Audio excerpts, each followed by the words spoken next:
Comics.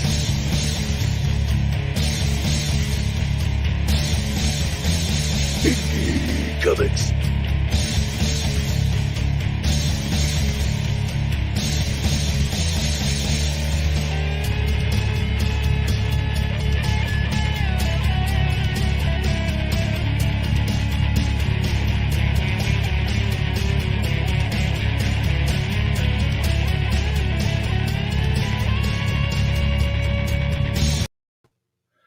Today, Steve and I are going to be talking about the X-Men, created by Stan Lee and Jack Kirby way back in 1963. But this is not a small discussion, and we actually had to break it into two parts to make sure that we covered everything and that the episode wasn't 2 hours long. In this episode, we're going to talk about the comics and the video games, as well as the X-Men, the animated series. In the next episode, we're going to cover the movies and various animated and live-action series. But as you are the bigger X-Men fan between us, Steve, why don't you get us started? Oh, awesome. The X-Men were a huge formative part of my life, and it was the book that made me a Marvel fan.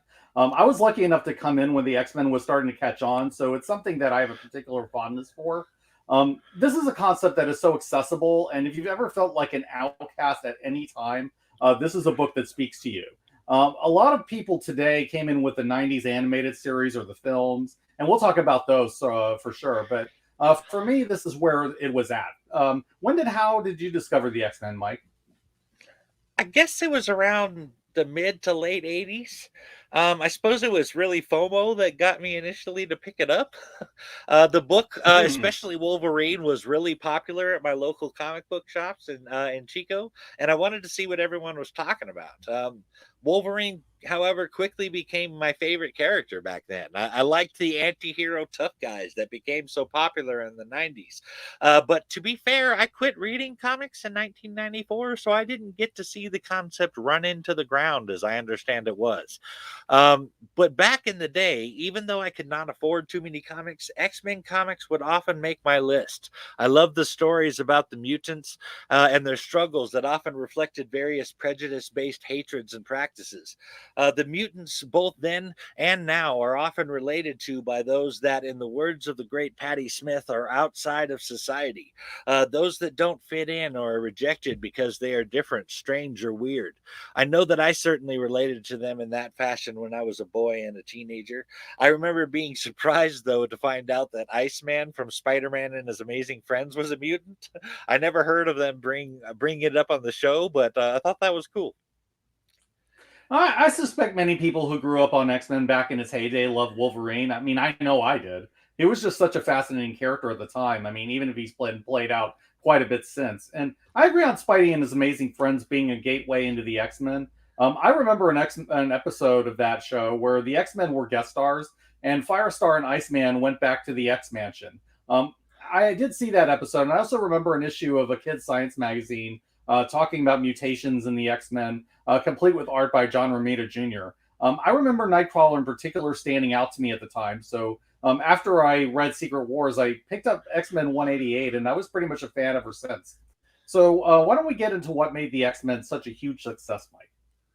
I'd be glad to. Many other characters in Marvel, like Spider Man or Captain America or others, were all made popular over a series of writers and different takes on the characters. But when it comes to the X Men, their popularity was almost exclusively because of the work of a single writer named Chris Claremont, who took Len Wein and David Cockrum's new International X Men that was built off of Stan Lee's and Jack Kirby's basic ideas and expanded it into a whole world. And I say world because, in part, because the X-Men were mutants. Being mutants were separated from the rest of the heroes in the Marvel universe, who got their powers by magic or some science experiment or something. And as a reader, they always felt like they were in their own little pocket of the Marvel universe. But also because he created so many characters in the mutant world. I mean, is that just me, or did it feel like that for you as well, Steve? Oh, without a doubt, yes. I mean, there's no question that Chris Claremont is the singular voice that made the X-Men what they are today. I don't want to dismiss the previous runs completely because they did provide the building blocks that Claremont picked up and ran with. And there's some good stuff in there, which I will talk about briefly. But Claremont either created or defined most of the X-Men that we know and love today over the course of an unprecedented 17-year run on the X books. Claremont also wrote most of what are today are considered the definitive X-Men stories, the ones that have stood the test of time. No other writer has had a run that long on a mainstream Big Two book or had the level of influence that Claremont had on those characters. But before we get into Claremont, I want to talk a little bit about some of the previous stuff. Lee and Kirby had a fairly short run on the X-Men, and it was originally considered a failed experiment for many years. I mean, the original stories focused on the original 5 X-Men, Cyclops, the Beast, who was still human but looked kind of apish, the Angel with his normal feathered wings, Iceman and Jean Grey, who was just a telekinetic originally. They were under the guidance of Professor Charles Xavier, a powerful telepath who ran a secret boarding school for mutants out of Westchester in New York State. The basic idea of X-Men as a mutant school is one that comes back again and again as new generations of mutants are introduced. The New Mutants, Generation X, and Academy X, to name just a few examples. Part of the reason I wanted to be a mutant as a kid was because of Xavier's School for Gifted Youngsters. It's really a cool part of the mythos, and I'm guessing that's why it's used over and over again. Yeah, for sure. The idea of mutation as a metaphor for the teenage struggle for acceptance rings true and always has. I mean, Xavier's is like the cool boarding school you always wanted to go to. Right. But as an aside, I also strongly suspect that Stan was influenced by pulp science fiction novels. Many of those stories dealt with humans developing psychic powers and the consequences of that. But I think probably the biggest influence on Lee's X-Men was probably Slan by A.E. Van Vogt. That book dealt with an evolved race of humans called the Slan, who was being hunted to extinguish extinction by ordinary humans, and Slan's trying to find peace with them. It's a pretty decent book, but pretty obscure today. That certainly sounds a lot like what happens in the X-Men titles. If it was not an influence, the similarities are downright uncanny, and yes, I used that word on purpose. Stan and Jack were very well read in the literature of their day, for sure. But speaking of uncanny, let's move back to the X-Men. Later on, we see the original X-Men graduate, and Stan and Jack would also graduate to move on to other projects. Roy Thomas wrote the book for a while after that, but it never had the energy that Claremont would later bring to it, except once. And that was towards the end of Thomas's run when Neil Adams took over the art. Thomas and Adams would also be a huge influence on Claremont and Byrne. They brought in ideas like the Savage Land Mutates, the Living Pharaoh, as well as the introduction of Sunfire. I'll also add that Morph from the animated series was based on the shape-shifting mutant Changeling from the Roy Thomas run. Changeling was introduced to bring back Charles Xavier, who had been presumed dead for some time. So Morph took a lot of the elements from that character, but we'll talk about that when we get into the animated series. I think most people generally agree that the Thomas Adams run is probably the best of the pre-Wayne material in X-Men, and I think deservedly so. Now, from there, X-Men had been canceled for a while, but then Marvel wanted to bring it back in a big way. So Len Wein and Brave Cockrum were brought in to create a team of all new, all different X-Men. But this time it would be an international team led by Cyclops. I think the idea was to appeal to a broader audience in other countries that would be reading the book, if I remember Wayne correctly on that. So Wayne brought in existing characters from the Thomas era like Banshee and Sunfire. He brought in his own character Wolverine, who he introduced in the Hulk story that he wrote previously. And then the rest he created with Cockrum, though some of those were based on designs that Dave Cockrum had when he drew Legion of Superheroes. Nightcrawler particularly had started as a Legion design, and then Wayne built on that, though it took Claremont to make him the Kurt Wagner we know today. Storm was another design that Cockrum had in mind since Legion, though she's another one that it took Wayne and Claremont to develop later. For my money, I'll say that Cockrum is one of the greatest costume designers of all time. But we'll get into the all-new, different team in a little bit. But to get back to Claremont, he pretty much came into the X-Men job out of nowhere. I mean, he started as a gopher with Marvel, mainly through connections that Claremont's family had, because Claremont's family knew Al Jaffe, who is best known for his work on Mad Magazine. But Jaffe had worked in comics before that. He actually knew Stan from the Timely days when he was working on Patsy Walker, and Jaffe was able to get Claremont's foot in the door. So Claremont was able to work his way up to assistant editor, which back then wasn't really like a huge position. And then he did small writing jobs here and there. Eventually, Claremont became Wayne's assistant, and that led him eventually to getting the X-Men gig. But why don't we talk about what Claremont brought to the table as a writer, Mike? Oh, I'd be glad to, Steve. I find it interesting that Claremont went to college to be an actor, and that influenced how he thought about his characters because really it's an actor's job to really flesh out a character and make them three dimensional. This aspect of Claremont's past, I think, is one of the key components to the success of the X Men because each of his characters felt distinct and layered. There are no basic 2D characters from him, each one felt lived in. Granted, relatable characters with flaws and real life problems was a staple of Marvel since the early 60s. Oftentimes, while there was a great battle going on, the reader was wondering if the fight was going to get over in time for Peter Parker to make the test that day or not miss a date. This made Marvel's characters very accessible, and it seems like with Claremont's past in college, learning about acting, that he was practically handmade to work at Marvel. Honestly, I think Marvel lucked out when they chose to make X-Men a bi-monthly title instead of a quarterly, as Dave Cockrum couldn't do a bi-monthly title, and Len Wayne wasn't sure if he could do it either. But what started out as a potentially bad situation left an opportunity for Chris Claremont to volunteer to write the X-Men title. Oh, this is definitely true. I'll also add that Claremont actively lobbied for the job when Wayne announced he was moving on. Back then, nobody wanted to work on the X-Men because the book had been a commercial failure. But Claremont saw opportunity in these characters, and he had ideas for what he wanted to do with the book. Wayne eventually realized how much passion Claremont had for the X-Men, and Claremont got to go ahead to do it. Now, you're right about Claremont's past and drama being a huge part of what worked about his writing, but the other part of it was that Claremont was a political science student, and that gave him the right grounding to talk about the book's socio-political issues. He also took a trip to Israel as a college student, and that was a huge influence on his run. This is partly why you get X-Men as a globe-trotting adventure, but it also influenced Claremont's ideas with Magneto and characters like David Haller. But there were other influences on the 70s X-Men team as well, weren't there, Mike? There are, but this one is just my opinion. I think that Star Trek: The Original Series was an inspiration for the international team of X-Men. I know the story goes that Marvel was making some decent sales internationally, and they figured that if they had a book full of international characters, then it would bring in more sales. But on Star Trek, which started in 1966, almost a decade before Giant Size X-Men #1 in 1975, did many of the same kinds of ideas with the crew. Specifically, I'm referring to taking characters from countries that the US was in conflict with, like Pavel Chekhov and Peter Rasputin, aka Colossus. Both were heroes from Russia in American stories during the Cold War. Now, if you weren't there, that might not sound as big as it was, but trust me when I say it was a big deal back then. I would also compare Nyota Uhura and Aurora Monroe, aka Storm. Granted, in 1966, it was a bigger deal to have a black woman in a prominent role on the show, like being one of the members of the bridge crew on the Enterprise, Starfleet's flagship. Or with Storm, she was not only an important part of the team, she even led the team for a while. I would also like to compare Spock and Nightcrawler, both of whom were said to look like demons and or devils at the time they came out, although it's a bit more literal in Nightcrawler's case.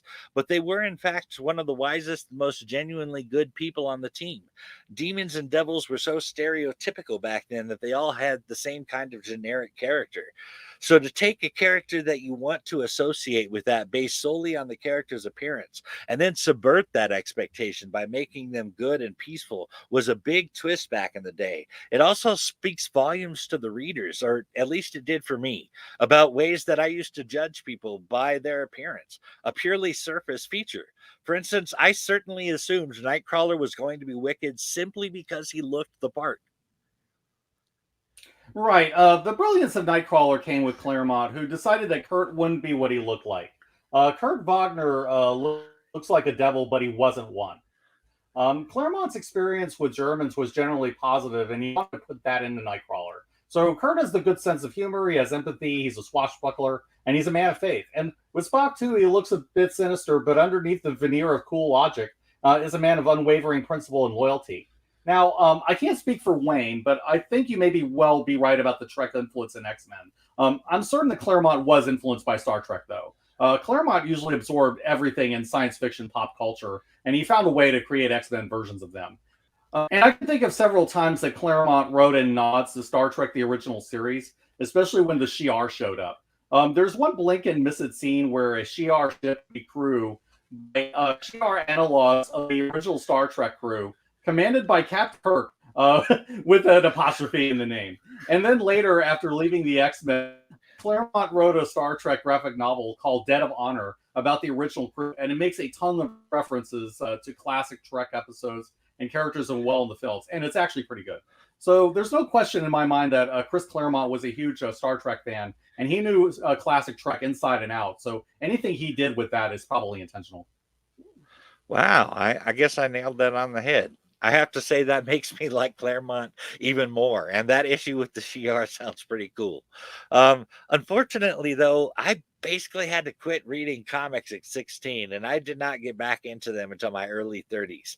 But before 1994, I remember particularly loving the interactions the X-Men had with the Brotherhood of Evil Mutants, or just the Brotherhood of Mutants as they're called now, as led by Magneto. His relationship with Charles and the different perspectives was a big part of the fun. Two totally legitimate ideologies based on an ongoing crisis. Both of them agreed that things were not and haven't been right for mutants for a long time. Both of them agreed that the process of achieving civil rights and equal rights and non-prejudice laws was going to be a long and tedious process that may or may not work. I have on more than one occasion heard that the X-Men were originally a reflection of the actual civil rights movement that went on between 1954 and 1968.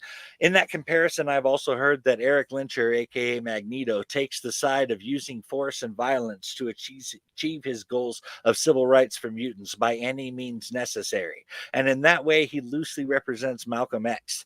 In that same loosely based way, Charles Xavier, aka Professor X, represented the nonviolent resistance path to achieve those same goals. And in that way, he loosely represented Martin Luther King Jr. However, they have both experienced mutant hatred on extremely different levels.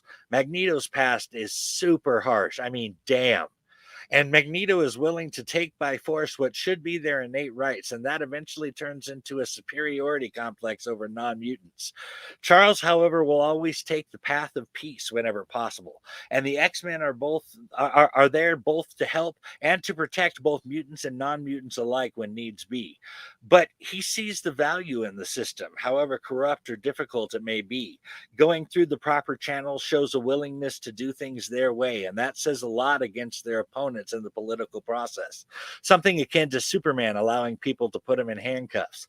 Also, Professor X sees that Magneto's way will only lead to more war and suffering without the legitimacy of the political process having been gone through, and ultimately makes mutants just as bad as those who hate mutants simply for who they are. Both sides are easy to understand. Now, I want to repeat that I said understand and not agree with. Magneto clearly goes off the rails, but he did start off in a very reasonable position. True. Magneto is a character that has evolved a lot over the years, and that was Claremont's doing. He originally was a card-carrying villain, in fact, though I believe Ken has spoken about the civil rights allegory with Magneto and Xavier. I'm not sure how well thought out it was originally, though, because it didn't have anywhere near the moral ambiguity that Claremont brought to the character later on. I think the idea back then was that Magneto was the X-Men's Doctor Doom, who was a mutant supremacist who would do anything to achieve his goals. Some writers have attempted to bring Magneto back to the Silver Age version, mainly John Byrne and Grant Morrison, but Claremont's vision for Magneto was so strong that any attempts to regress him never stuck. And thankfully for that, too, because Magneto's so much more interesting the way he is now. Interestingly enough, though, Claremont didn't really see Magneto as Malcolm X or anyone like that. He was less interested in the civil rights era and more interested in the parallels with Israel and the Jewish experience. As we've discussed, the trip that Claremont took to Israel was very formative, and it affected how he looked at Magneto. So Claremont saw Magneto as someone like David Ben-Gurion, who was Israel's first prime minister, and his rivalry with Menachem Begin, I believe that's how you pronounce it, as the Xavier figure. Those two figures in Claremont's mind represented the paths of violence versus peace that he wanted to explore. I admit that I don't know that much about Israeli politics, so I can't talk about that allegory in specific or how effective it is. but I can say that Claremont's idea was to show how a terrorist casts aside violence and becomes a statesman devoted to peace, which we'll get into more later on. As an aside, I'm pretty sure that Claremont also established the friendship between Xavier and Magneto in one of the flashback stories that he wrote that was set in Israel. You know, I have heard non-Jews, mostly Christians, mind you, talk about going to Israel, changing them, and being formative. And I can just imagine how a trip to Israel would affect Claremont as a Jew. And honestly, I love it when profound experiences affect a writer on such a degree. I can imagine going to Ireland or Sweden having an effect on me as well. And there isn't any religious kind of connection there for me with either of those places. That would really intensify the experience. But if I could use this as a segue into a couple of other X-Men that I liked as a kid. While I was not a person of faith at the time I was reading X-Men in the 80s through 1994, I really liked that Nightcrawler was. I hadn't really seen too many Christians represented in comics. There was Daredevil, but I didn't read much of Daredevil as a kid, and I admit I'm kind of ashamed of that. But it was really just Nightcrawler for me that held that Christian role. But I also liked that Gambit was Wolverine's only match in the Danger Room.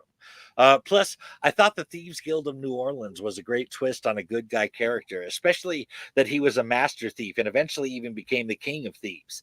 I hadn't really considered that a thief could be a good guy until that point. As for the others, my interest in them was mostly in how they related to Wolverine. Claremont and Byrne really made Wolverine awesome. In fact, for a time, he was my favorite character. I loved that he was always on the verge of going savage. And being a big Freddy Krueger fan, you know I love the claws.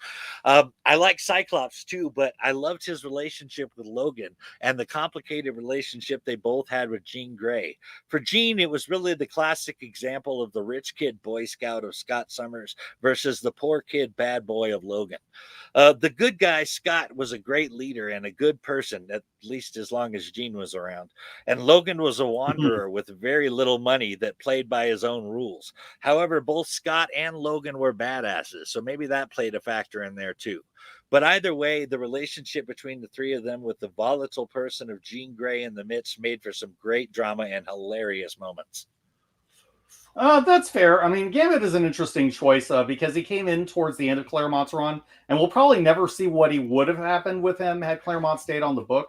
But I will say that Gambit made a really cool first impression, and he gets some really good moments while Claremont's around to develop him. His rivalry with Logan, his friendships with Jubilee and Aurora, and the teasing with him and Rogue were all good. The Thieves Guild idea came in later, and that stuff was interesting. I think they squandered Gambit's potential later, unfortunately, by tying Gambit to the Morlock Massacre, and that made him a difficult character to like after that. But Claremont got Gambit back in his 2000s run on Extreme X-Men, and I felt like he worked as this gray character where you didn't know whose side he was on. And I admit that Gambit and Bishop were cool together, too. I mean, you had the thief and the mutant cop forced to work together, and they had this buddy cop rivalry that evolved into an odd couple friendship. Now, as I said, I was a huge fan of Wolvie back when I got into the books, and I agree that the Claremont Byrne stuff was really great. If anybody wants my detailed thoughts on that era, I have a series of articles up on Comic Crusaders that covers all the way to the Paul Smith run. But honestly, my favorite Wolverine stuff starts with Claremont and Frank Miller. Miller originally didn't want to do Wolverine because he wasn't interested in doing a story about a psycho killer. It took Claremont to talk him out of that. And at that time, Claremont really wasn't either. He wanted to do a story about a fallen samurai, an animal who was trying to become a man and live up to these ancient Japanese values. So you get this really awesome story in Japan where Wolverine goes and fights ninjas. But at its core, the Claremont Miller story is about a man who is broken and has to rebuild himself to earn the love of Mariko Yashida. If I'm honest, I prefer Logan's romance with Mariko to the one he had with Jean. I feel like it's deeper and more meaningful, and it hits the core of who Logan is as a character. And to this day, I still hate that they killed Mariko off. As for other characters I really love, I agree completely about Nightcrawler. Kurt is such a fun character with a ton of depth. There's a classic X-Men backup story where Logan challenges Kurt to walk through the town of Salem Center without hiding his face behind an image inducer. And then there's the old Excalibur stories with Kurt doing Edgar Rice Burroughs style swashbuckling adventures, and those are great too. I'm also a huge fan of Kitty Pryde. I mean, she was the character I grew up with, and I saw the X-Men through, and I love how much she's grown and matured over the years. Also, Rogue and Psylocke are really awesome too. I mean, Rogue had this really well done redemption arc that influenced pretty much how I do it. Um, and Psylocke starts off as this cool, composed, and mysterious British lady who eventually becomes this ninja adrenaline junkie. Also, honorable mention to Storm, who gets probably the most fascinating character arc that I have ever seen under Claremont. Even if nobody else outside of X-Men the Animated Series can write Aurora to save their lives. I man, I really wish I had read the other X-Men titles. I can see now that I really missed a lot. I don't recall reading any stories with Psylocke in them, although I clearly remember her being around at the time. And honestly, X-Men the Animated Series got a lot of stuff right. But if I could take us back to Claremont's run, I want to talk about a couple of the first real big stories that came out during his time. The first really big and popular stories from Claremont's X-Men was the Dark Phoenix saga, as I understand it anyway. The big climax to the story with Jean dying was not how Claremont wrote it originally, however. According to Jim Shooter, Claremont's original ending was Jean got her mind fixed by the Shi'ar and just went back to living with the X-Men and everything was fine. This is a very anticlimactic ending, considering that she murdered an entire planet. Jim Shooter, who was the editor, by the way, suggested that she should at least go to prison or something. But Claremont didn't like that idea because the whole story would be taken over by the X-Men trying to get her out of prison. So Shooter said, "Well, you're the writer; you figure it out." Apparently, as a bluff, Claremont came swaggering into Shooter's office the next morning and said, "We'll just kill her." To which Shooter immediately agreed and said, "That works. We'll kill her. Let's do it." Claremont left the office, and a few minutes later, John Byrne called up Jim Shooter, and asked him if he was crazy for killing off Jean Grey. But ultimately, that issue where she died had astronomical sales. In fact, Dark Phoenix Saga really put the X-Men on the map, both critically and in sales. That generally covers the situation pretty well. I cover a lot of this in my article series on Comic Crusaders. In fact, I have one article that focuses entirely on the Dark Phoenix saga. I suggest reading that if you want to know my deep dive thoughts. So while I'm not going to rehash all of that here, I will give you the high points. Claremont and Byrne thought that everything was approved and it was in the can, but it turns out that it hadn't been approved by Shooter, who was editor in chief. At that time, Shooter was involved in making sure that the stories all worked at Marvel, and I think that it helped that in keeping the story quality as good as it was when he was AIC. While Shooter would later make decisions that I didn't like nearly as much, resurrecting Green Grey, I think that he did the right thing in this case. Jean sacrificing herself to save the universe was absolutely the right way to end the Dark Phoenix saga, and it's an example of how the back and forth creative process can make a story better. Because Shooter was right when he said that the original ending did not work. And Shooter's influence here provide the impetus for Claremont and Byrne to do something much better that they would not have otherwise done. You know the old saying, iron sharpens iron? Well, they sharpen each other because of friction. It is the friction that pulls away the unwanted bits and sharpens the blade of the sword. Well, from what I can tell, Shooter and Claremont had their share of huge verbal fights as they argued back and forth. But as you said, Steve, it was this back and forth process that sharpened the blade that was the X-Men title.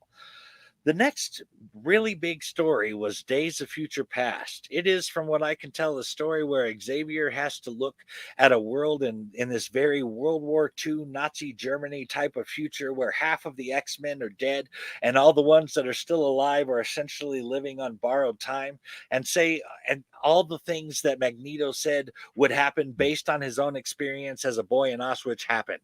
All of the horrors he foretold, knowing what prejudice and hate and fear can make people turn into, became a reality in that future, and it was a nightmare.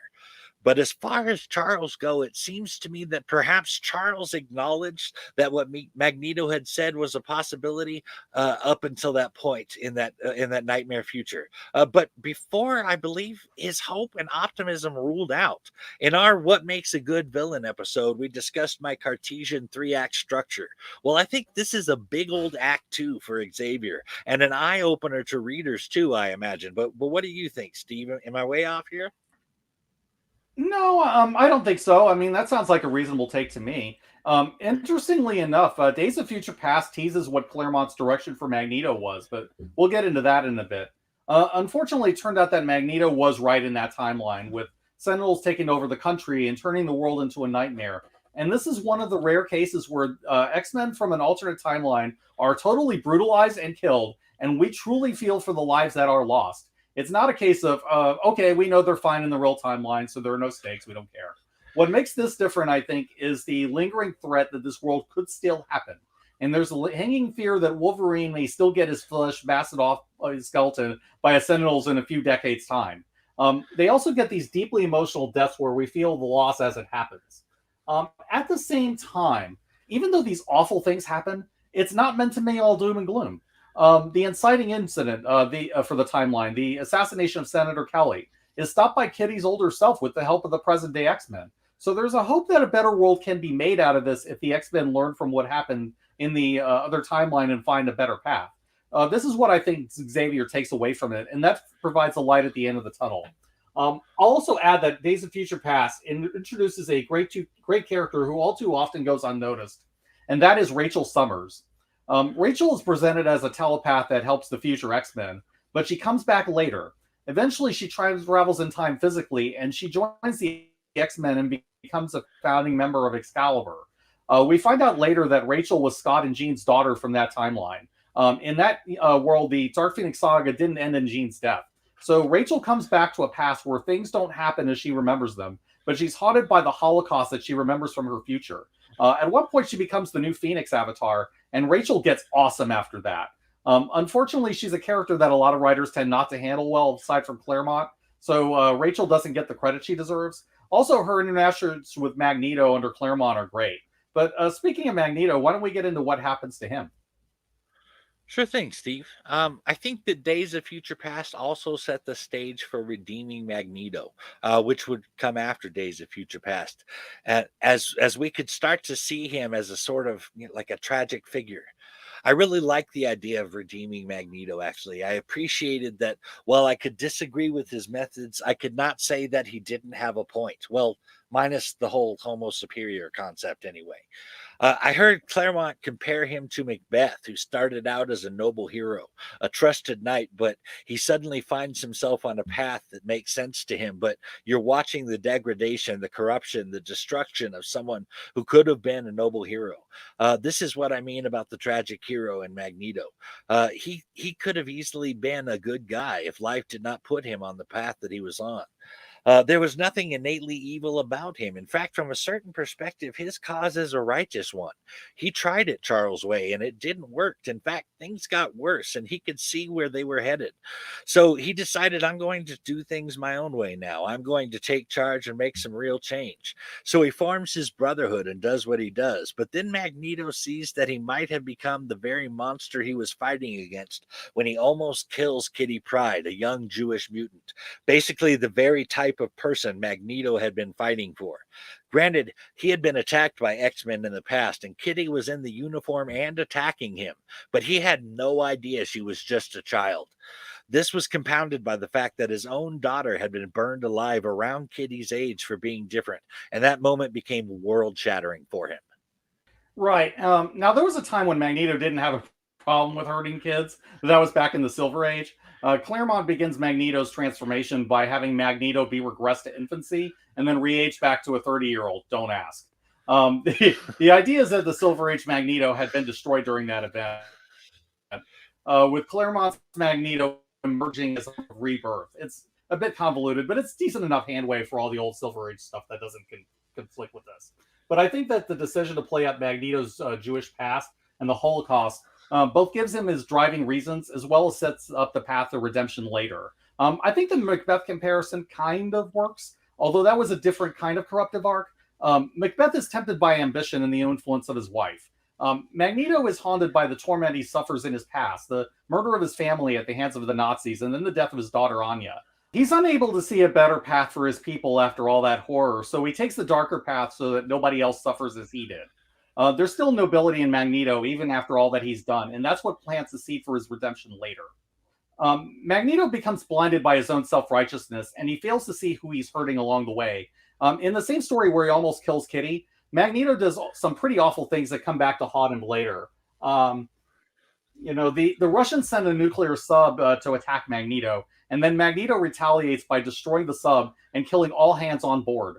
He then takes it a step further by destroying the Russian town of Varikino in retaliation. It isn't until he realizes that he almost killed Kitty, someone who in many ways was like his daughter Anya, that Magneto understands the damage that he's caused and the true price of his dream. I really like Magneto's redemption arc and where it takes him after that.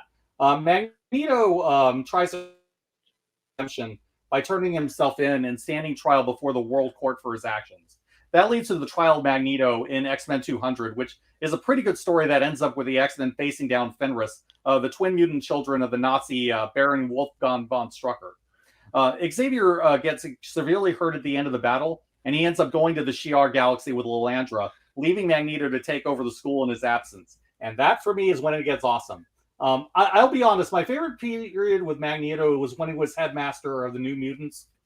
Claremont didn't really want Xavier to be the permanent teacher because he didn't see what Xavier could learn from the kids. But a man like Magneto, who was trying to change, could learn from the idealism of the kids in his care. And he could teach them how to survive in ways that Xavier would never think to, because Magneto has survived in situations that even Xavier could never imagine. The kids didn't trust Magneto at first, but Magneto gradually earns their trust, and they grow to respect him. He even has some really strong relationships with some of the New Mutants, especially characters like Magic, who can relate to Magneto's darker outlook. The New Mutants were at their best when Magneto was in charge of the team because they all grew together despite having very different ways of looking at the world.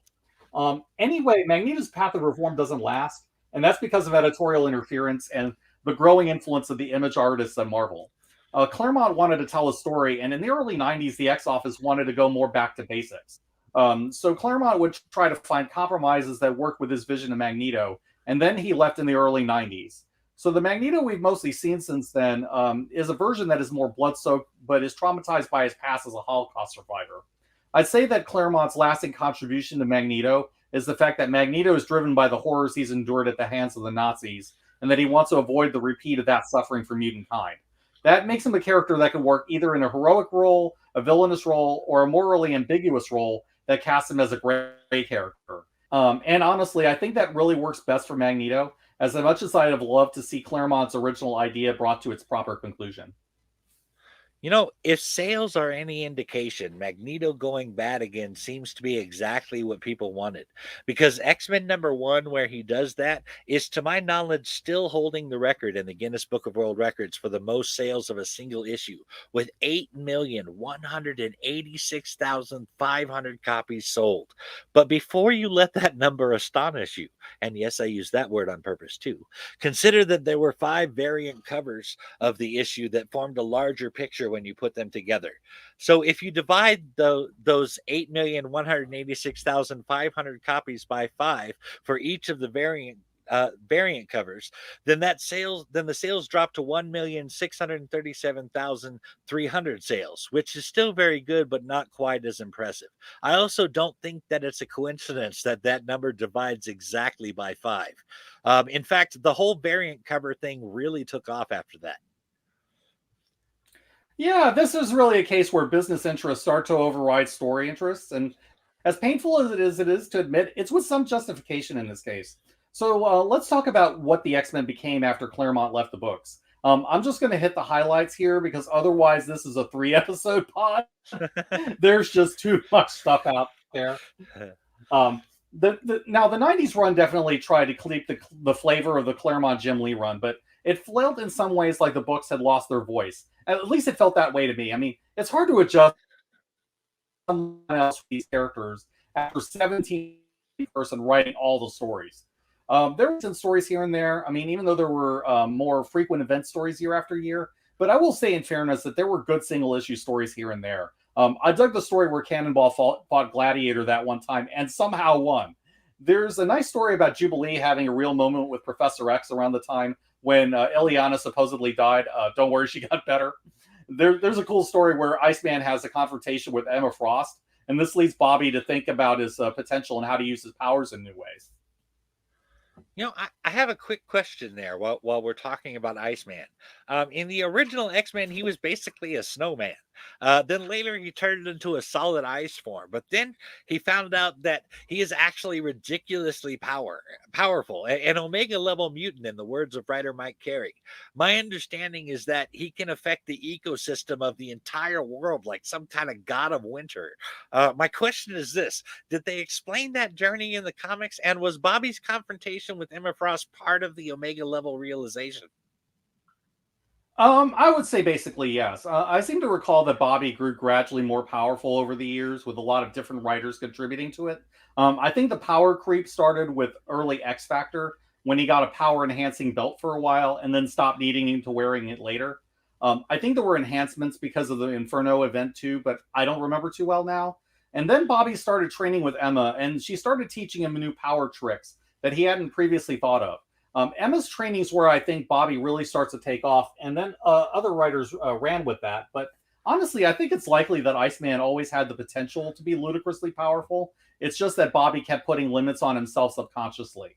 Over time, he just keeps pushing his way past his mental blocks and gets better with his powers. As a quick note there, would you Yeah. compare that to, say, Wally with the Flash? Yeah, that's probably fair. Yeah, that's probably fair. Yeah, I would say so. Okay. Yeah, normal guy who gradually gets more powerful, and just due to gradual training with it. Yeah, Okay. yeah. But moving on. The one story people remember around this time, though, is the Age of Apocalypse event. The idea is that Xavier's son Legion returns, and he decides to go back in time and put an end to Magneto, so that Xavier's dream can be realized. This plan ends up going badly, and through a series of events, Xavier is killed instead. This creates a timeline where Magneto becomes the leader of the X-Men, inspired by the memory of Charles, and Apocalypse succeeds in taking over the world. However, Bishop, as a time traveler, remembers the world that was, and he knows that this timeline was never supposed to exist. So the various X-Men teams go on different missions designed to set things to right, and you get huge confrontation with Apocalypse at the end, ending with a nuclear holocaust that destroys everything. It's really awesome. Wow. That sounds so epic. Oh, it totally was. And Age of Apocalypse is probably my favorite X-Men story out of this whole period. This event worked because you got some really creative interpretations of the AOA X-Men. You get Rogue leading a team with characters like Morph, Blink, Sabretooth, Wildchild, and Sunfire, all of whom are really great in this book. You get a Wolverine who's missing a hand but ends up with Jean Grey for a while, and the two go on their own adventures. You get a darker version of Nightcrawler who goes to the Savage Land in search of the lost mutants who made their home there. Kenny and Colossus lead the Generation X team, or Generation Next as they were called, and we see what Chamber would have been like if he kept his face intact. And you get some creepy villains like the Sugar Man and Holocaust. Everything felt like a coherent story, and you really got to like these reinvented characters in the time that we spend with them. There's a reason why Age of Apocalypse is generally considered one of the top X-Men stories, even compared with some of the Claremont stories. Now, I seem to remember Marvel saying that Namor was the first mutant, but as I recall, Apocalypse was said to be the very first mutant. Did they sort that out, or am I remembering it wrong? Also, I can't help but notice that time travel would come up again with Apocalypse in regards to Cable. No, there's a reason for that. Namor is called the first mutant because he appeared first chronologically in terms of publication. I think the Submariner first appeared in 1939. Apocalypse is generally considered the first mutant in universe, though he didn't appear until X Factor came out in the late 80s. That having been said, I don't think even Pocky is technically the first mutant. Selene, the Black Queen of the Hellfire Club, has been alive since the Hyborian Age. As in, she's old enough to have met Conan the Barbarian, and she knows ancient wizards like Kulan Gath. So I think she's probably the oldest I can. Wow, I had no idea that they were mutants that old. I mean, Hyborian age makes Apocalypse seem like a young pup. The mutant immortals, like the externals, get really. I'll also add that some of the books were really good in the 90s. X Factor under Peter David was awesome, taking a number of cast off characters from X Men like Havoc, Polaris, Multiple Man, Strong Guy, Wolfsbane, and Quicksilver, and turning them into a government mutant squad. There's so many good issues there, but my favorite is the issue where they all go to therapy with Doc Samson. That one issue made Quicksilver a sympathetic character, and there are some hilarious lines in it too. I'm also a fan of Excalibur whenever Alan Davis drew that book. See, I didn't even know there was a whole group of immortal mutants called the Externals. That's pretty cool, actually. X Factor is one of those books I definitely regret having not read, especially after this conversation. Um, but I believe you wanted to talk about a particular run on the X Men title, didn't you, Steve? All right.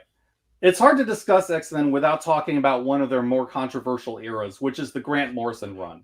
Now, I'm a huge fan of Grant Morrison, especially when he's writing DC characters. At the same time, I felt like he was a mixed bag on the X-Men, unfortunately. Morrison brought in some ideas that revitalized the franchise, and he'll put a lot of thought into the world building that he did. Totally give him credit for that. At the same time, I never felt like Morrison showed a good grasp of the main characters. You'd have characters do strange things just because they were cool or edgy, not because they necessarily made sense. I didn't like his take on Magneto at all, though the Zorn character that he created was neat.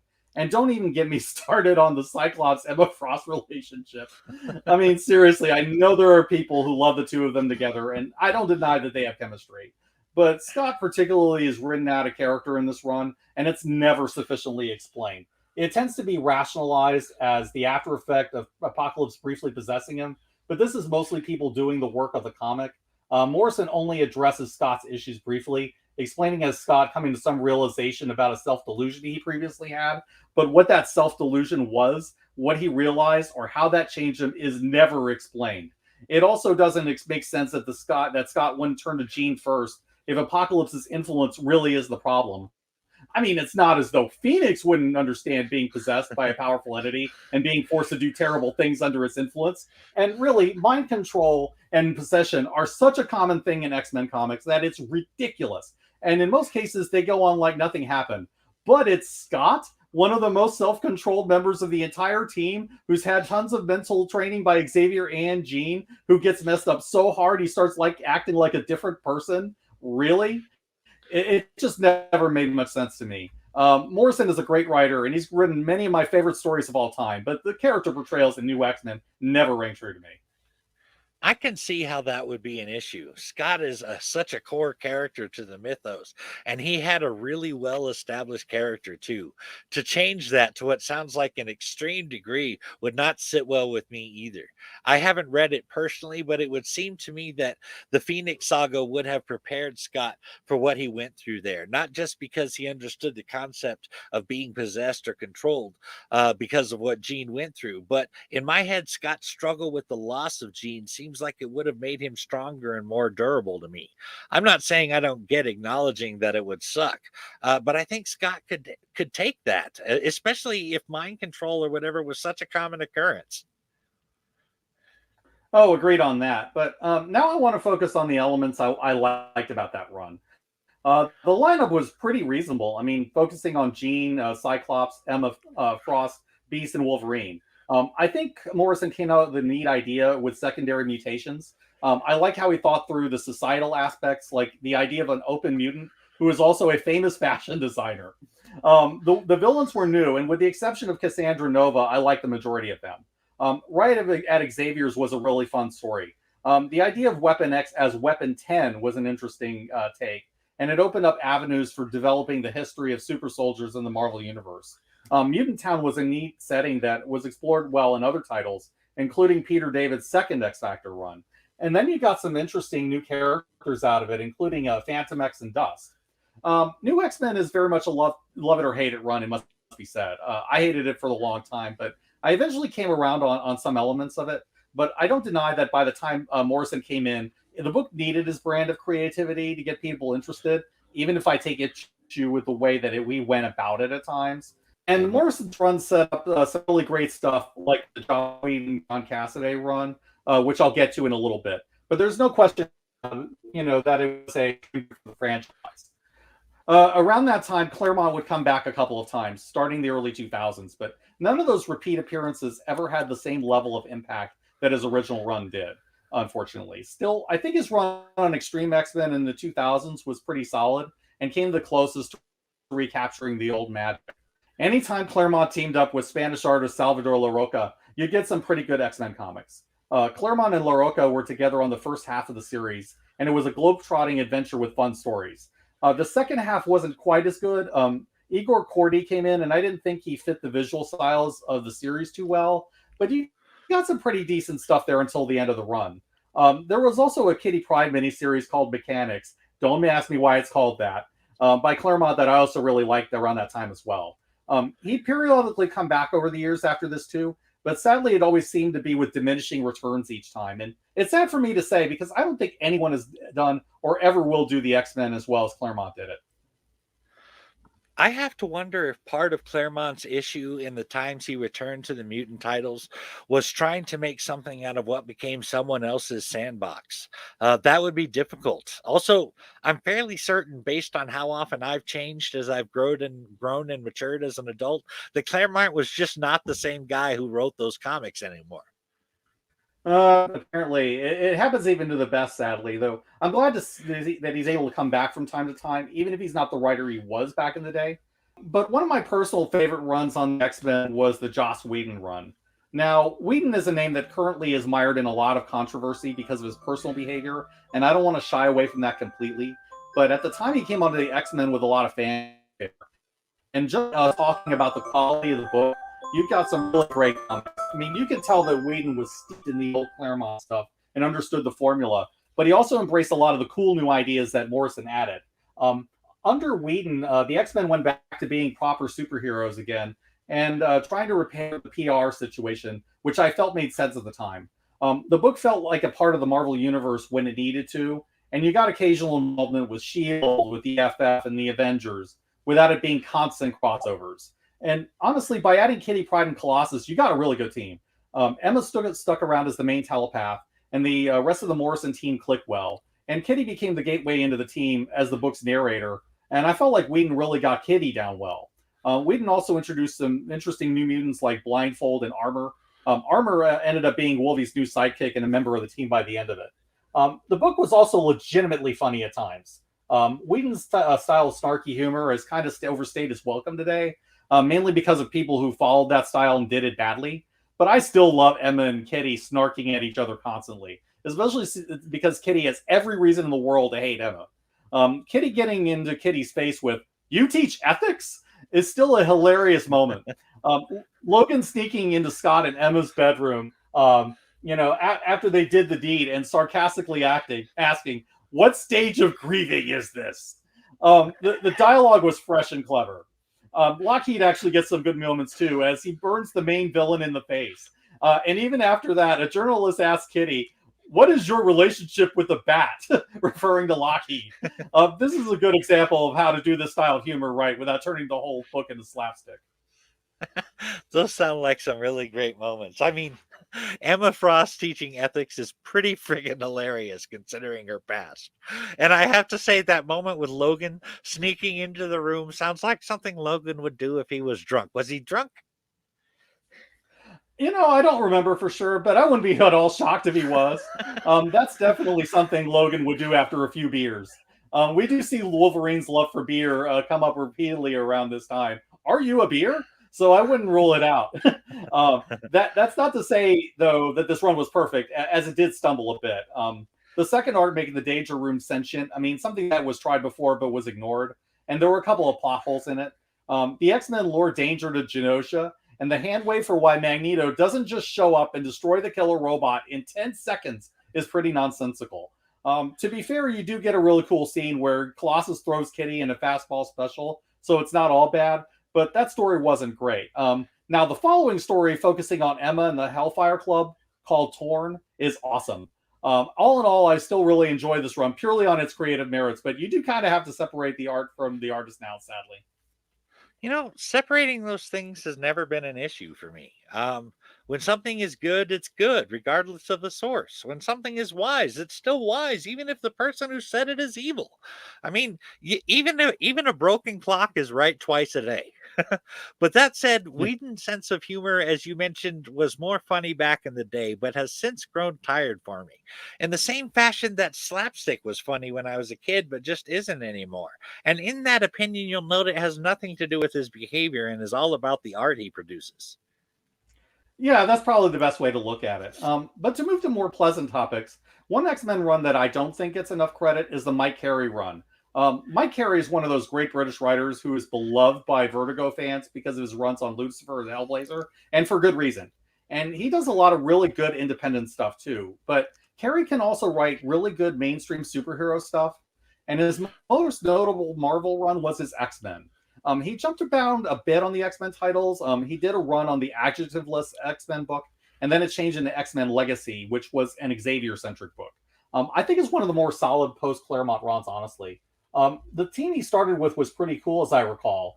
The team included the likes of Rogue, Cannonball, Cable, Mystique, Sabretooth, Iceman, Mastermind, and an obscure character called the Omega Sentinel. This is a team that had a lot of weird characters and loose cannons, so much so that it shouldn't have worked, but somehow it does. The setup doesn't last, especially when the book shifts to X-Men Legacy, but it's a really fun book during this phase.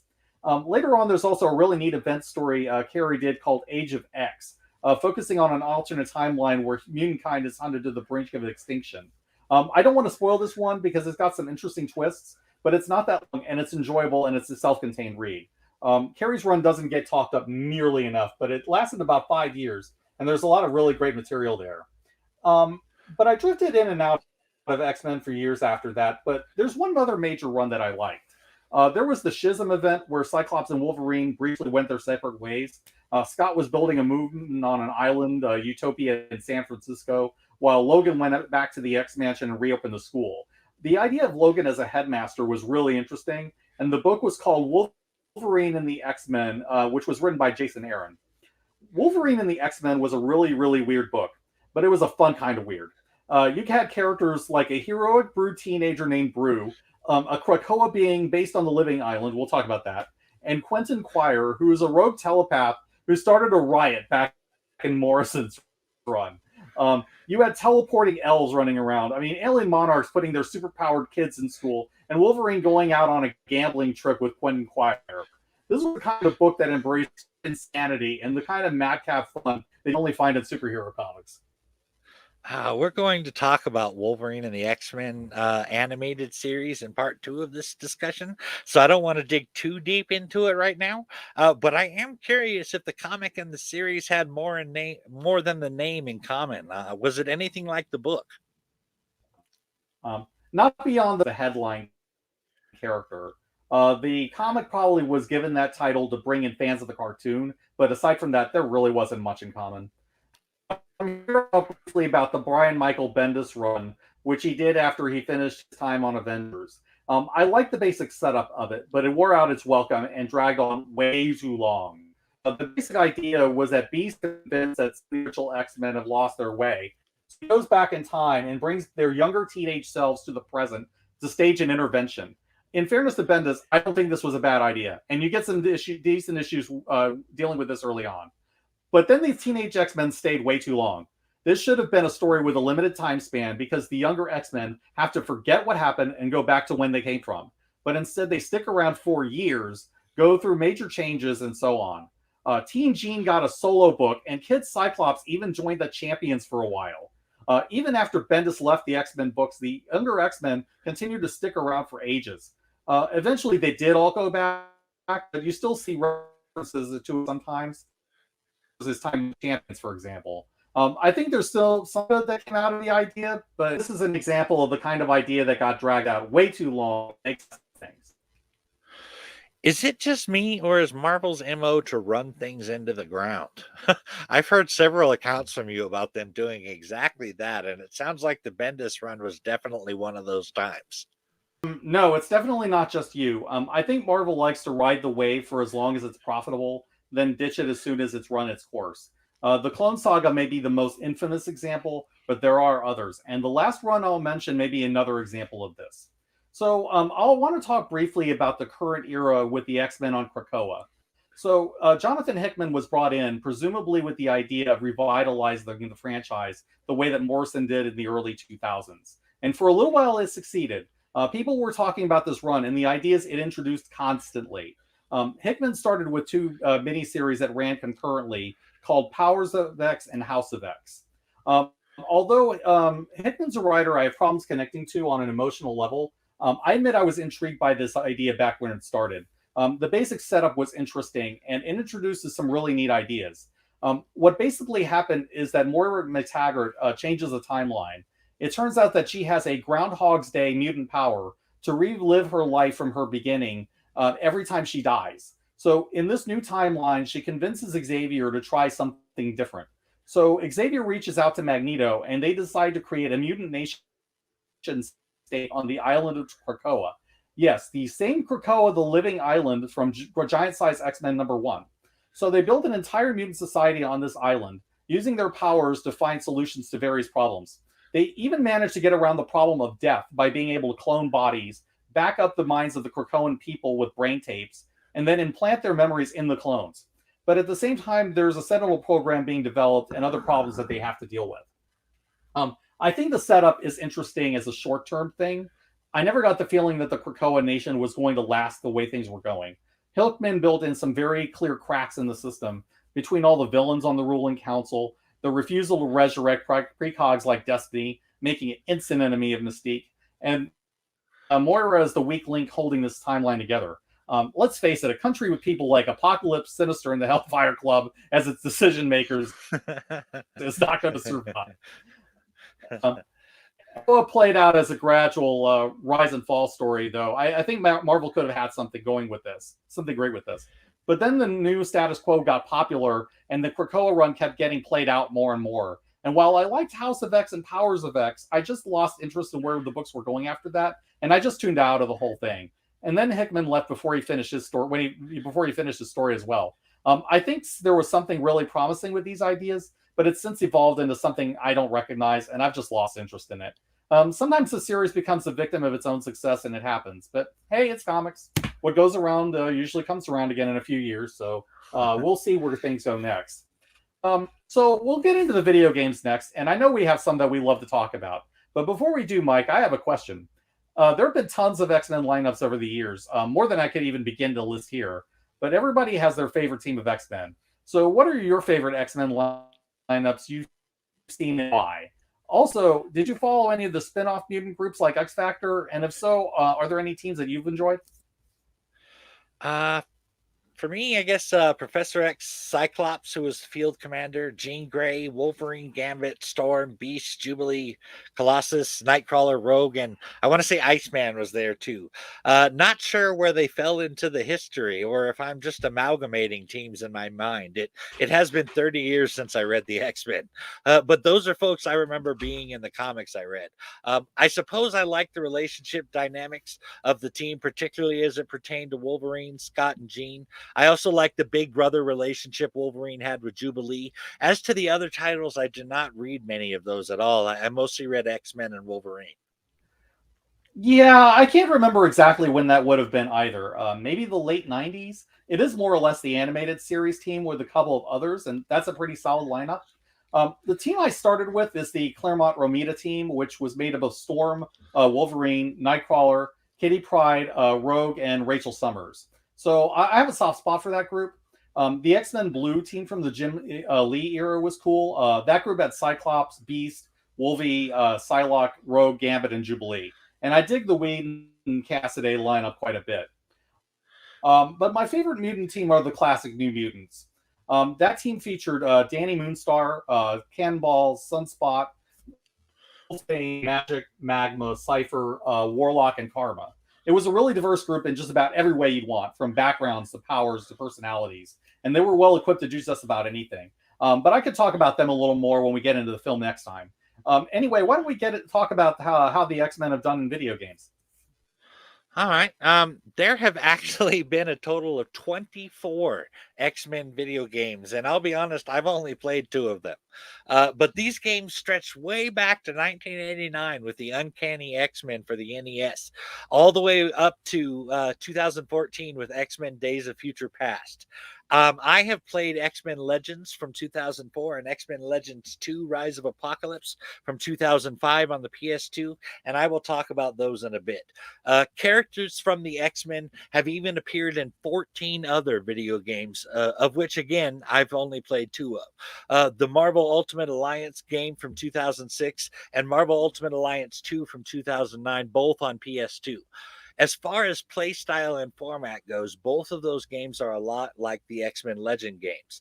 Anyway, those 38 games do not even count the 5 Wolverine video games stretching from 1991 to 2009 and the upcoming Wolverine game for the PlayStation 5. Honestly, when it comes to video games, I'm a casual gamer, but my boy Steve here is pretty into it and has been for a really long time. So I'll turn this particular part of the discussion over to you, Steve. The X-Men have been around in video games for a very long time. You're right that they go all the way back to 1989 in the NES game. Now, I have not played every, and some games I only have like a casual familiarity with, but the X-Men have a long history in gaming. I'm not going to mention every single thing, but I do want to cover some of the highlights. The NES game was followed by Madness and Murder World on PC, where you play as a group of X-Men going through Murder World and fighting Arcade. The main villains are Magneto and Arcade, and you fight the members of the Brotherhood of Evil Mutants along the way. I played that game a little, and it was an okay game for the time, if a little frustrating. That was followed by a sequel on PC called X-Men 2: The Fall of the Mutants. It was more or less an adaptation of the Fall of the Mutants crossover event from the comics, which featured the X-Men, X-Factors, and members of Excalibur. You basically choose a team of the 5 characters, and they go through space and time to fight various enemies, including Mystique and her Brotherhood, which was then called Freedom Force. If you get past them, you get to face the final boss, the Adversary, who was the main villain in the Fall of the Mutants comic as well. I have fond memories of this game, and I appreciated that they adapted the game as well as they did. Although I will add that if you can play Rachel Summers as Phoenix in this game, and she is ridiculously broken. Playing as Rachel makes the adversary fight ludicrously easy. It makes godlike power levels, but that character is a game breaker. I also don't think any discussion of X-Men games could possibly be complete without mentioning the arcade game. No relation to Arcade the Villain. This was a side-scroller game by Konami, and it sucked up a ton of quarters back in the day. You could play as one of 6 X-Men, Cyclops, Wolverine, Colossus, Storm, Nightcrawler, and Dazzler. Why Dazzler, I don't know. As you'd expect, Magneto is the main villain, and you get to fight members of the Brotherhood as well as Juggernaut, Emma Frost, and Mystique. I remember this game being pretty fun, even if I died in it constantly. I have not played any of those. Actually, the very first X-Men game I ever played was X-Men Legends, and I have to say that I loved it. I loved being able to play Beast, Colossus, Cyclops, who was a badass, Emma Frost, Gambit, Iceman, Jean Grey, Jubilee, and Magma, who was the focus of the story. Also, Nightcrawler, Psylocke, Rogue, and Wolverine, who was also very badass. There's even one mission where you can play as Professor X. I really liked how the gameplay worked, the angle of the cameras and the fighting. In fact, part of the reason I bought the other 3 games I can talk about was because I loved X-Men Legends so much. Plus, it was a decent storyline. I particularly liked being able to grow and learn with the main character Magma, and I liked the Danger Room challenges. But let's talk about the story for a second. A general synopsis would go like this: Allison Cressmere, Magma, a mutant on the verge of discovering her powers, is abducted by Blob and Mystique.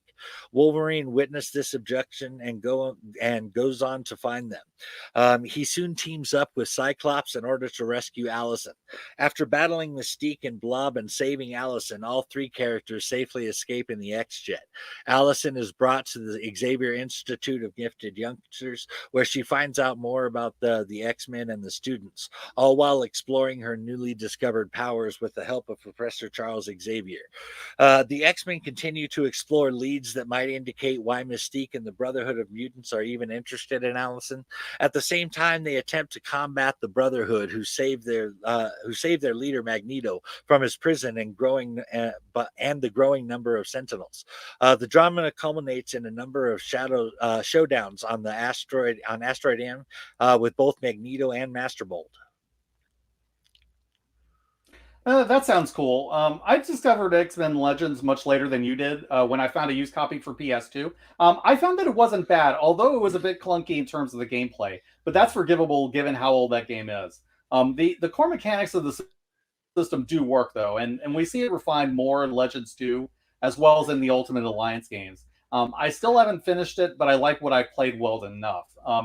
Remember the Allison Cressmere version of Magma? This game makes me cringe, though. So let me explain where this came from and why I hate it. Okay, this comes from the comics. Basically, Fabian Nicieza didn't like the idea of Magma being from a lost Roman city. So in a New Warrior story, he retconned it so that Magma was a brainwashed British girl. Magma was originally supposed to be Amora Aquila, the daughter of a Roman patrician from Nova Roma, and all that was lost for years.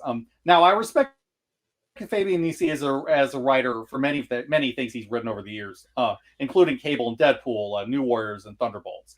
I don't want to take anything away from him here, but as a fan of the classic New Mutants, I absolutely loathe the Allison Cressmere retcon because it ruined the character. It was reversed later by Claremont in his Extreme X-Men run, thankfully, but Magma was a mess for years because of the story. Still, I won't necessarily hold it against the game to reference the Allison version of the character. It is true to the comics. It's just true to comics I dislike. I'm just very particular when it comes to how the classic New Mutants are portrayed because they're my favorite team. That makes sense. I suppose if I had read those comics, I might feel the same. But after playing X-Men Legends, I was on the ball when X-Men Legends 2 Rise of Apocalypse came out. That game was a lot of fun too and was on a much grander scale than the first game. But honestly, outside of playing the TMNT video game, the X-Men Legends games were the first time I had ever played superhero games. So that added another level of excitement to the whole thing. The story goes something like this: Apocalypse has begun his war on humans and mutants, beginning with his invasion of the mutant controlled nation of Genosha. Professor X and Magneto come to the realization that the only way to defeat this enemy that threatens all life on the planet is for their respective groups to join forces. The story begins with the X-Men and the Brotherhood launching a rescue mission to save Professor X, who has been captured by Apocalypse. One of the cooler things about X-Men Legends 2 Rise of Apocalypse was that you can mix and match your team with members of the Brotherhood and members of the X-Men. In the following missions, the unlikely group encounter many dangers in Genosha, the Savage Land, Canada's Weapon X facility, a bombed out New York City with sewers crawling with Morlocks, and finally, Apocalypse's stronghold in Egypt. Apocalypse is searching for 4 mutants with harmonic DNA to take over the world. Apparently, Polaris, Quicksilver, Emma Frost, and Sabretooth fit the profile, and one by one they are taken prisoner by Apocalypse, as are Beast and Angel. Things get worse when Destiny foresees a great treachery by one of the X-Men. In the end, the X-Men and Brotherhood have a massive showdown against Apocalypse and his horsemen. Apocalypse's machine that will help him with his plans eventually malfunctions, and the power of the X-Men and the Brotherhood push Apocalypse in, trapping him in there forever. Apocalypse's 4 horsemen are released from their hypnotization, and the world is saved once more with the X-Men and Brotherhood back as enemies again. On the top of an Egyptian pyramid, Apocalypse assistant Mr. Sinister is seen laughing maniacally.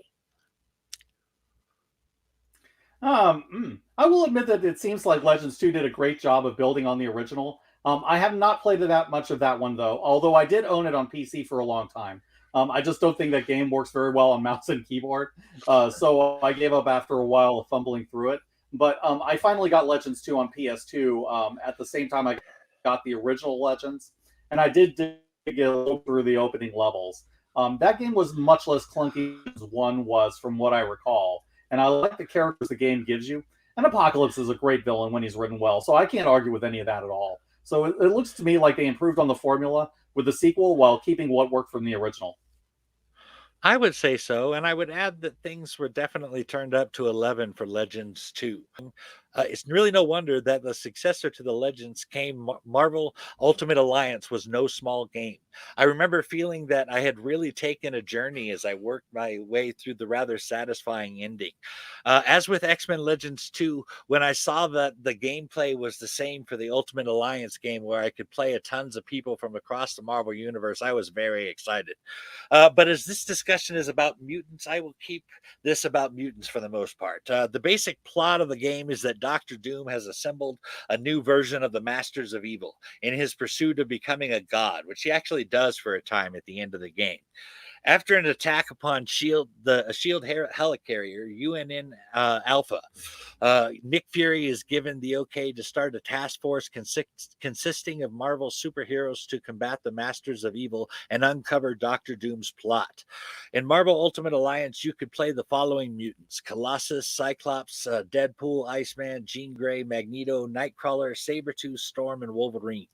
Marvel Ultimate Alliance 2 was more fun, in my opinion, as it incorporated elements of Civil War and Secret War.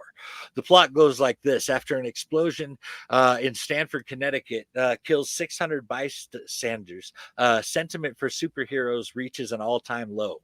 The government calls for a Superhero Registration Act, where all superheroes are required to register with the federal government as a human weapon of mass destruction, reveal his or her true identity to the authorities, and undergo proper training. However, not everyone is satisfied with this law. Therefore, players can either side with Iron Man or Mr. Fantastic on the pro registration side, or Captain America and Luke Cage on the anti registration side. In Marvel Ultimate Alliance 2, you can play the following characters from the mutant titles: Cable, Cyclops, Deadpool, Gambit, Iceman, Jean Grey, Juggernaut, Magneto, Psylocke, Storm, and Wolverine. Ultimate Alliance is pretty much the X-Men Legends formula brought to the Marvel Universe as a whole. On that level, it works really well. You got a really good selection of X characters, and you got some really solid opposition there, too. I tended to play mostly with Wolverine and Deadpool because of their healing factors, but otherwise, I generally played with the Avengers characters. But if you wanted to play through it with all X characters, you could certainly do it, and that's a reasonable lineup of X-Men to play around with if you've unlocked them all. Ultimate Alliance 2 was really good as well, and as I think I've said elsewhere, it was a better version of the Civil War event than the Civil War comics. I think the story was well handled in giving you a choice of which side you wanted to be on, and then making you deal with the consequences of whichever route you selected until the past converges at the end. I don't think you can go wrong with any of those games. I can agree with that 100%. But we have to switch gears and talk a little bit about X Men, the animated series, and X Men Evolution before we wrap up. So, why don't you take it from here, Steve, and tell us about 1992's X Men, the animated series? Sure, I'd love to. The X-Men the Animated Series wasn't the first attempt to bring the X-Men on the small screen. There was an animated film called Pride of the X-Men before that, but the creators made too many compromises with the studio, and the result didn't represent the comics too well. But they learned from that, and I think by the time they developed X-Men the Animated Series, they gotten it right. And as right as you probably could get with those stories on screen in some cases. The other major factor was that Margaret Loesch took over as head of the Fox Kids division. And that was a time of unprecedented creative freedom over in the Fox animated division. According to the showrunners, Loesch really believed in getting in the X-Men when many people wouldn't. And that really was the key to getting the show made. So Eric Lewald became the showrunner. His wife, Julia, was a key writer on the show. And you had Larry Houston as their art director. Interestingly enough, the Lewalds didn't know the X-Men out the gate. But Houston knew the comics inside and out. And some of the growth spurts you see in the first season came out of that collaboration. Eventually, the Lewalds got what the X-Men were, and they were able to tap into what made the X-Men so popular. They tapped into the X-Men's universal appeal, the feeling of being an outsider, the socio-political themes, and all the rest. And in later seasons, they did it so well that X-Men the Animated Series, to this day, offers some of the best adaptations of the classic Claremont stories ever put to screen, including even the Dark Phoenix saga.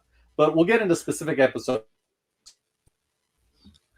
Yes, we will. Fox Animation definitely stepped it up with their Marvel animated shows, with the X Men in particular. But I would say that the Spider Man, the animated series they put out at that time, really did that as well. Both shows did a really good adaptations of the stories. I don't think there has been a show since those 90s cartoons that has quite captured the spirit and voice of the comics they represent. But X Men, the animated series, is definitely more is the more beloved of the two series, and I think it's because of what you mentioned there. The X Men stories really tap into the outsider, the misfit, and those who are discriminated against. That's the strength of that show, I think. They got the emotional core of the comic, but eventually the Leewalds decided on who the team was going to be. So they really leaned into the Chris Claremont and Jim Lee characters, which by then were still extremely popular and worked for the stories they wanted to tell. So you had Xavier and then Cyclops, Jean Grey, Wolverine, Storm, Gambit, Rogue, and Jubilee. Beast was a character they brought in for a small role, but they grew to love the character, and his role got much bigger over the course of the show. They also briefly added a character called Morph, loosely based on the Roy Thomas Neal Adams character called Changeling. In the first episode, Morph actually dies on a mission, echoing the death of John Proudstar in the comics.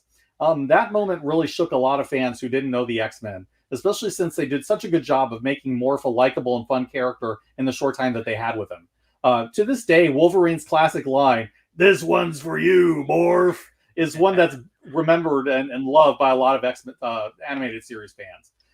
But that moment set the tone that X Men the animated series was not going to be your typical cartoon, and it was going to deal with heavier stuff than most of the animated shows of the time did. It definitely was not like your typical comic book cartoon. For being a Fox Kids show, it was pretty mature with its content. I don't know about you, but I have a hard time watching kid shows, and I don't feel like I'm doing that with X Men the Animated Series even today. There is one thing I can say about the X Men the Animated Series that I think is probably true for at least a fair amount of people, and that is the voice cast of the series defined how I heard these characters speak from then on out. I'm pretty sure that this was the first time we had ever heard the voices for most of the X Men. So their voices just became attached to the character, at least in my mind. As far as voices go, Wolverine was Kyle Dodd. And to this day, when I hear Gambit's voice, I hear Chris Potter.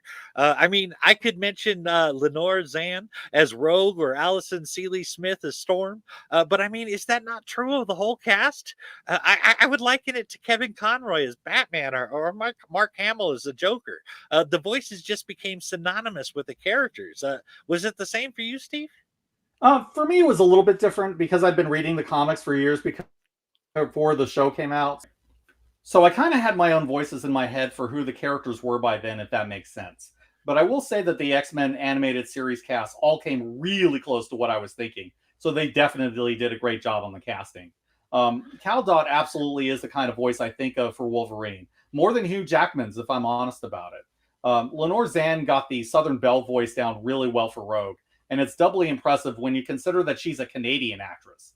I also want to mention the late Norton Spencer as Cyclops, who captures both the heroism and the stuffiness of Scott Summers. And nobody did Apocalypse like John Colicos. I still quote Pocky in that voice to this day because it was just that good. I am the rock on the eternal shore. Cross against me and be broken. As an aside, you'll appreciate this, Mike. Colicos starred in Star Trek: the original series as the Klingon Commander Kor from Errand of Mercy. They all did so well, the cast members, that it's completely understandable if those are the voices that you hear for the X-Men. Everyone was just so good as those characters that it's hard to imagine anyone else in those roles now. That is really cool about John Colicos. I did not know that.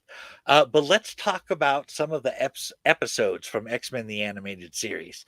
You know, they totally rehashed a plot point, albeit in a more elaborate fashion, from an episode in X Men the Animated Series, Season 2, Episode 3, called Whatever It Takes, in Wolverine the X Men Episode 4, Overflow. In Overflow, we get to find out about how Aurora used to be a pickpocket for a man named Farouk, who turns out to be a powerful telepath named the Shadow King and battles with Xavier as he tries to rescue Aurora. In both episodes, the Shadow King possesses Storm. However, in X Men the Animated Series, He plans to use his new powers to essentially become a more powerful crime lord, and Storm forces him out of her body by flying so high that the lack of oxygen forces her to pass out, and thus Farouk is cast out of her. But in Wolverine and the X-Men, Shadow King convinces Storm that her village and the surrounding area is on fire, so she calls down a storm that opens the floodgates. However, it's Emma Frost who defeats Shadow King in that episode. Both stories drew on the same backstory from the comics, which may explain some of it. The Shadow King was a villain that Claremont brought in a few times, and he was probably most notable as the villain of the Moore Island saga. But there was also a really great flashback issue from the Claremont Byrne run where Xavier meets Farouk and they have a telepathic duel. The bits with Storm's village borrow elements of a story called Life Death 2, where Aurora returns to Africa and helps to deliver a villager's baby. It sounds like the two versions play out a bit differently, but draw on the same elements. So it was kind of a blend of stories that created those episodes. That's interesting. X-Men the animated series is one that is beloved by both of us, and I thought it would be cool if we could list a couple of episodes that jumped out to us as favorites, and maybe we could compare our lists. I suppose one of the first ones that comes to mind is One Man's Worth, Part 1 and 2 from Season 4. While there was no Christmas involved, it had a sort of It's a Wonderful Life feel to it, with everything changing based on whether or not Charles Xavier is there to start the X-Men or not. He basically becomes a linchpin in time, where everything becomes a nightmare if he's not there. I will say that I thought that both Wolverine and Bishop were bullies in that episode, and were particularly bullying to an alternate timeline Forge. When simply asking him nicely would have sufficed, they threatened him and pushed him around. And just as a quick mention, I loved that enemy within play they did with Charles Xavier in the Phoenix Saga Part 2, where his evil half came out of him and attacked the X-Men. For those of you that are unfamiliar, the enemy within is an episode of Star Trek the original series where Kirk is split into two halves, each in their own body because of a transporter malfunction while beaming up from planet Alpha 177. One of the Kirks was good but indecisive and ineffectual. The other one was evil but impulsive and irrational. But ultimately, they were both two sides that Kirk needed to be whole. What would your first pick be, Steve? One Man's Worth is a good choice. Though I agree that Forge really got pushed around in that episode. That's an episode that the Leewalds have said that they enjoyed making, and it shows in that two-parter. It gets a little crazy with the time travel, but it's fun and it has emotional weight. And honestly, the little comic references are really good in it. Even Mimic, who's one of my favorite obscure X-Men, gets a moment early on. And I dig that they gave alternate Storm the 80s mohawk. Not to mention that Storm and Logan are fun to see as a couple. So it's nice to see that, if only briefly. The Phoenix Saga in general is a high point for the show. And they did a great job in compressing 15 or so issues into 5 episodes, even if there were some changes here and there. The Dark Xavier thing was in the original comics, though, and they did a good job of fleshing that part out. Because let's face it, Charles Xavier has a really strong dark side, and he suppresses a lot of inner darkness. I think that's a big part of his problem, though it isn't acknowledged openly all that often. So stories like this and Onslaught bring that to the light, and it isn't pretty, and it's well done. But to answer your question, there are obvious episodes that tend to come back often in conversation, and those are all great. But as I'm a huge Nightcrawler fan, I want to mention Nightcrawler, which introduced Kurt Wagner onto the show. It's a smaller episode where Wolverine, Rogue, and Gambit go on a European skiing trip and hear about a demon in a German town.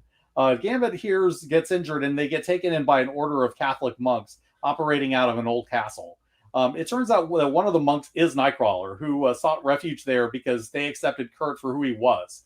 One of the monks is the villain of the episode, and he ends up inflaming hatred, and the X-Men have to deal with that. But the real heart of the episode is Kurt's friendship with Logan and their difference of opinion about faith. That, to me, is at the core of who Logan and Kurt are. They have philosophical differences, but they struggle with similar issues. The issue deals with faith without being preachy or coming off as ham-handed about it, and it's really well done. And the idea of a gothic adventure with monks is just a pretty cool idea. As an aside, this episode shows Kurt's past a bit and gives us a glimpse of Mystique, who is Kurt's mother. One really weird thing that never gets brought up much, even in the comics, is that Kurt and Rogue are basically siblings by adoption. Rogue is Mystique's foster daughter, but Kurt is her biological son. That should affect their relationship some way, but it's never addressed at all. But getting back to this episode, I like the way that Mystique is addressed mainly through the art, as we see her shapeshift in her true form in the flashback. We know who she is as the audience, but the characters don't, and it's definitely handled. You know, it's rare to see Logan philosophize about anything, much less religion. And I really enjoy conversations like that a lot. I'm reminded of like when Spock and Data had that whole discussion on what it is to be human. um, so Mm. good pick there, my friend. My second favorite episode was also a two-parter, and that was Time Fugitive Part 1 and 2. Oddly, one of the things I liked about it was that it really considered evolution in the process beyond just the mutated X gene, that the genes themselves would go through an evolution and that they needed to struggle to be strong enough to continue. In this particular case, they had to get the techno organic virus in order to build the antibodies they would need to survive the next evolution. Add to this twist of fate that now Cable, a man who loathes Apocalypse more than anyone, must go back in time to help Apocalypse spread that virus, essentially working for his mortal enemy. In short, millions must die in the past so that future billions can survive.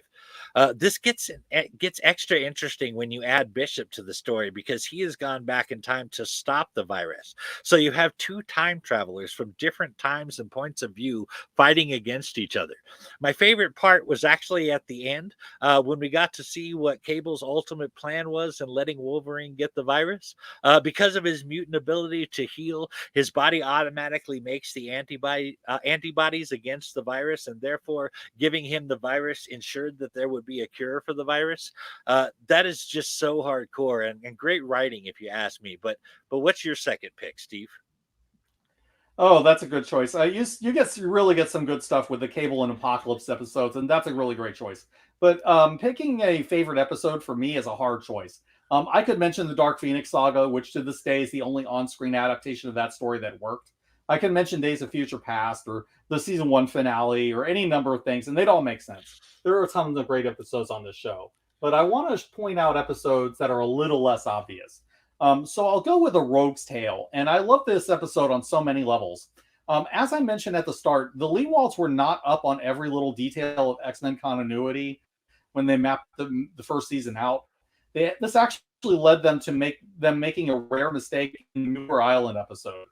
Rogue doesn't seem to know who Mystique or her Brotherhood are at all. This obviously wouldn't make sense because Rogue grew up around these people, and especially Mystique. But the Leewalds didn't learn about the Rogue Mystique relationship until later in the process, so it was never mentioned or acknowledged in the episode. But here's the thing about the Leewalds that I really love. They could have left it there, and they could have said that this is their version, not to address the issues at all. They didn't. Instead, they did an entire episode about the relationship between Mystique and Rogue, and then they explained the discrepancy. It turned out that Xavier wiped Rogue's memory in order to help her cope with her powers. They incorporated Rogue's past with the Brotherhood and the fact that Rogue trained Carol Danvers with her powers and her psyche permanently. The whole episode deals with Mystique wanting to get her daughter back, which ends up breaking down the mental blocks. The downside of this is that the ghost of Carol Danvers starts haunting Rogue, consumed with understandable rage over having lost her entire life. The episode is a really strong story, dealing with Rogue as she comes to terms with the family that she left behind and her guilt over what she did to Carol. Lenore Zan gives a great performance as Rogue in this one as well. I'll also add that the visual elements also really work, with Larry Houston brilliantly using the elements of a classic Jim Lee issue that dealt with Rogue's inner battle with Carol. The show made a misstep, but they owned it, and they used that setback to make a really great episode out of it. And I really respect the Leewalds for doing that. That was absolutely the right answer. That is a very cool way to do that. And I think you made a good point. About 99% of the shows out there would never bother to do that. I think that says a lot about their commitment to both the established continuity and to the fans of both the comics and the shows with that decision. So if we could switch gears here to talk about the next animated show about after the X-Men, the animated series, and that was X-Men Evolution. X-Men Evolution ran from 2000 to 2003 on Kids WB, but it was re-aired on Disney XD from 2009 to 2011. X-Men Evolution ran for a total of 4 seasons, including 52 episodes, including 4 two-part episodes, making it the third longest running Marvel Comics animated series behind Fox Kids' X-Men that you just talked about and the Spider-Man animated series. The series essentially took Cyclops, Jean Grey, Nightcrawler, Shadowcat, Rogue, and a new original named Spike, and made them teenagers who were students at the Xavier Institute for the Gifted. Others like Logan, Beast, Professor X, and Storm were teachers at the school. There they learned how to control their powers and use them for good. Although it should be noted that Rogue joins the Brotherhood of the Mutants originally in the 4th episode, but leaves them to join the X-Men in episode 7. Oh, and the Brotherhood of the Mutants was originally led by Mystique in the series, but it was later revealed that Mystique was being led by what she thought was a higher power, but turned out to be Magneto. But Mystique turns out to be quite the espionage thorn in the X-Men side. Apocalypse shows up, people leave the team, and new members are found and fought for. Honestly, a lot goes on in the series, and it would take a bit just to give you the highlights. But you get Bolivar Trask trying to create the ultimate weapon against the mutant with the Sentinel, and he even kidnaps and tortures Wolverine for research. The Morlocks, Asteroid M, the Juggernaut, the Super Sentinel, and so much more. While I did not watch the whole series, I was surprised at just how good it was. That's cool. Now, I hate to say it, but Evolution didn't really appeal to me that much when it was on. I just feel like it departed a little bit too much from me. The idea of de-aging the X-Men and making them all teenagers was just a bit too jarring for me. I guess they wanted to take a different approach because the X-Men the animated series was such a tough act to follow, and I guess that's fair. It just wasn't my thing. That said, I will say that I appreciate them making Kitty the focus, as she does work the best in that format, and Kitty's one of my favorites anyway. And I will say that Kurt is a fun character on that show too. But all in all, Evolution just wasn't the show that was for me, and that's fine.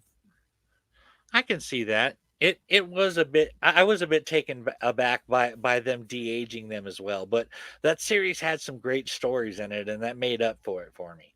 But that about wraps up part one of our X-Men discussion. We'll be back tomorrow for part two, where we'll talk about the films and various other series that have come out. Until then, I'd like to thank our patrons who make this podcast possible.